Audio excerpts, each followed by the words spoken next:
Hi there. Welcome to East and West of the Rivers, Woodland Tales. There's an old story told long ago, way up in the northern part of the world.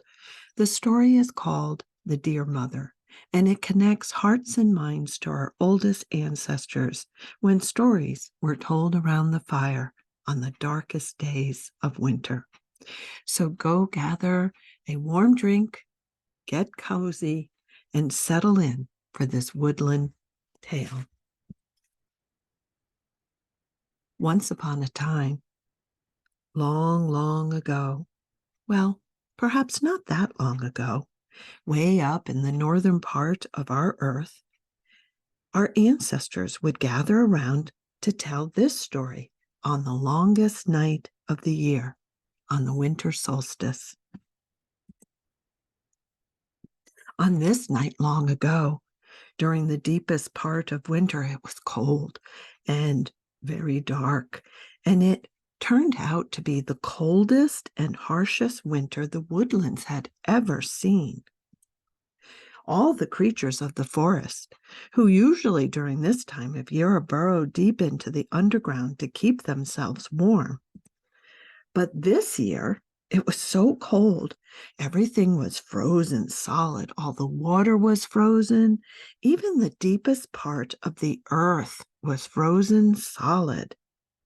And because it was so cold, the animals came out of hibernation and were trying to see what was going on. And in the center of this huddle, as all the animals were gathering, was the great bear. And all the animals were trying to get really close to the great bear's warmth.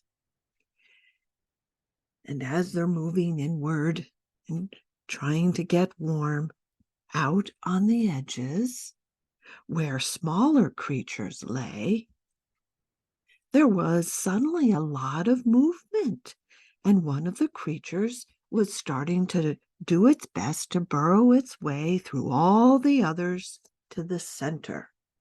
This creature was the fox, and the fox bumped up against the great bear and said, "Great bear, something must be done.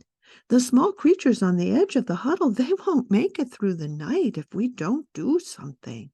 They're so weak and they're too cold." And Great Bear agreed and said, "Listen up. Our family is too cold this winter. Something must have happened to the sun. One of us has to head to the southern isles and bring back the sun." And the fox agreed, and the bear stood up and said, "Which of us will head south to bring the sun back to this icy cold winter?" And then there was silence. And Fox said, "It must be one of us creatures who can travel fast, who has a courageous heart, who can bring the sun back." "Yes," said the bear, "and also a creature who can travel long distance." "Yes," said the fox, "maybe it should be a bird. Birds can travel far." And Fox called out and said, "Raven, will you go?" And the raven said, "The birds are too weak, and even if we could go, there's no way we could bring the sun back. It would burn our beaks. It would burn our feathers." And so the bear asked again, "Who will head to the southern isles and bring back the sun?" And there was silence once again because all the creatures were not sure what to do. But then, off to the edges of the huddle, there was some movement and some rustling.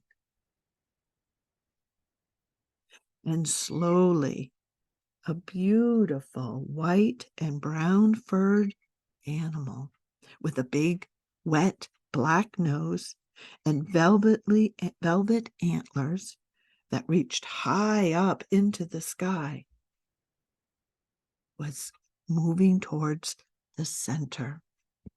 The animal was the reindeer. And the reindeer looked at the bear and said, "I will go." And the bear said, "Yes, you should go, reindeer." And the fox said, "Yes, reindeer, you can go. You have a courageous heart. You can travel long distance too. You're fast. But how will you bring back the sun?"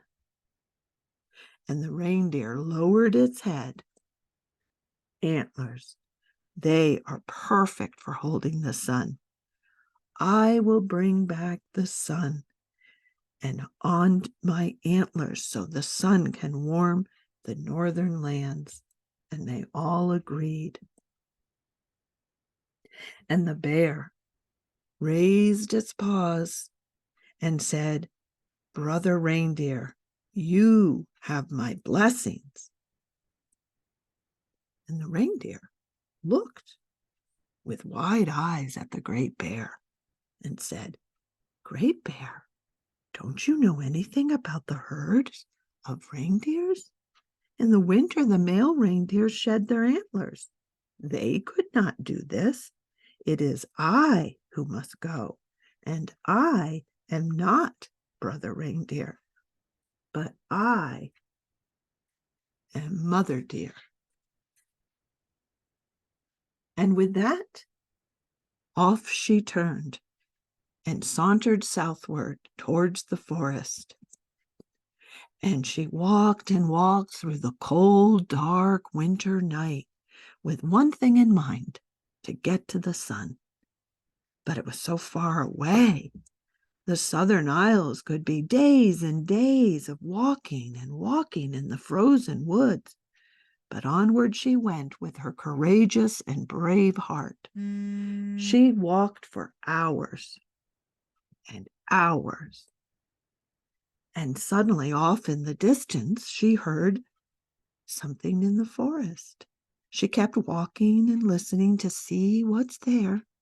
She eventually, slowly, made out something far off in the distance. And in the clearing, first just softly and just a silhouette, she began to see that there was a big, burly man. And it seemed to be dressed in long green cloak made out of all the plants of the forest. And he wore a big green hood. Well, some say the hood was red, but we're not so sure. But this man had a long gray, white matted hair and big gray matted beard. And he was carrying a sack. This man looked like he'd been in the forest for a long, long time, years, maybe decades, maybe even centuries. And the man saw Mother Deer and immediately went down on one knee, for he knew she was an animal that needed to be revered and respected for her power and her strength and who she was. And as he bowed with respect, he asked, "Mother Deer, what are you doing in this forest? Normally this time of year, you're out in the plains."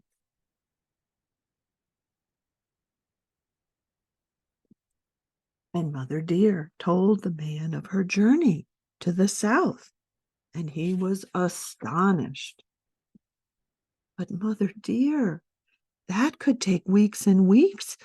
If you're to save the forest and all the creatures, you must go much, much faster. Let me help, for I know the magic of the forest."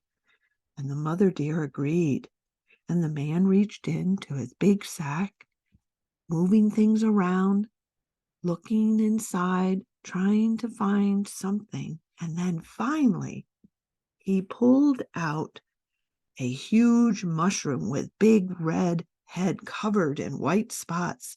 And he said to Mother Deer, "Here, eat this mushroom, and you will have the magic of the forest. And she did. She ate the mushroom, and she thanked the man of the forest. And then she continued on southward.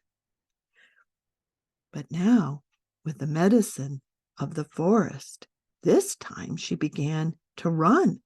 And she ran and she ran and she dodged through the trees. And then something in her heart told her to run faster and faster. And so she did. And she ran so fast, she didn't crash into any trees. She ran so fast that she started to lift upward towards the sky over the treetops. And down below, she could see the valleys, and the way far off she could see the Northland, still very cold and covered with ice. But she continued on, and she continued to fly southward until slowly along the horizon she could see something. Slowly she began to see the sun. And she flew up to the sun and she said, "Sun goddess, please return to the northern lands this winter. This night has been so cold. If you don't come back soon, I'm afraid we will perish."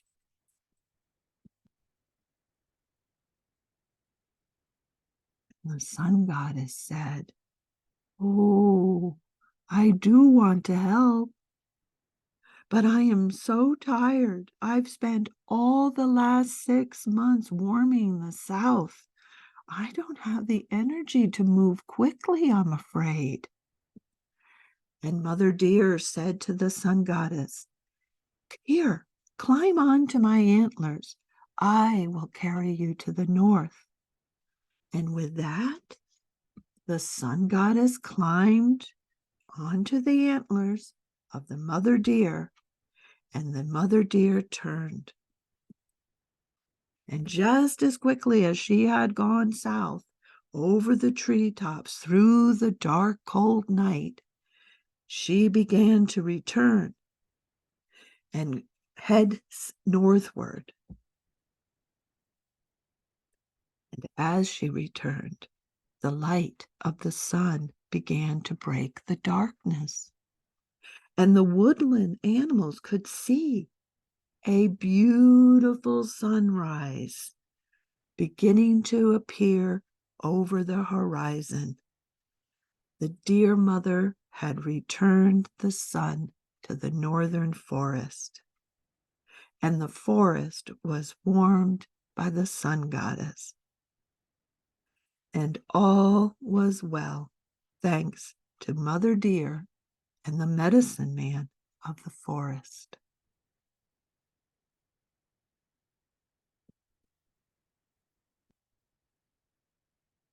I do hope you enjoyed this story. It's really a lovely folk tale that has been told for many, many, many years across the northern lands.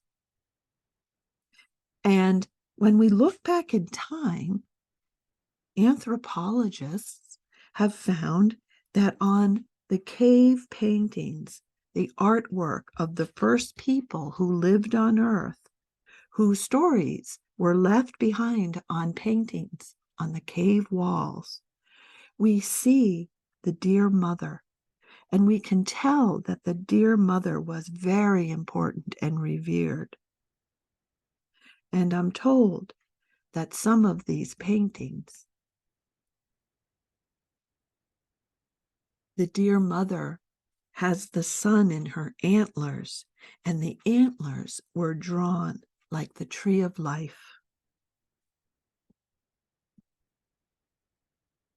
So we hope you'll come back to the forest house to hear more woodland tales. Until then, we send you Yuletide blessings and good cheer and happy solstice.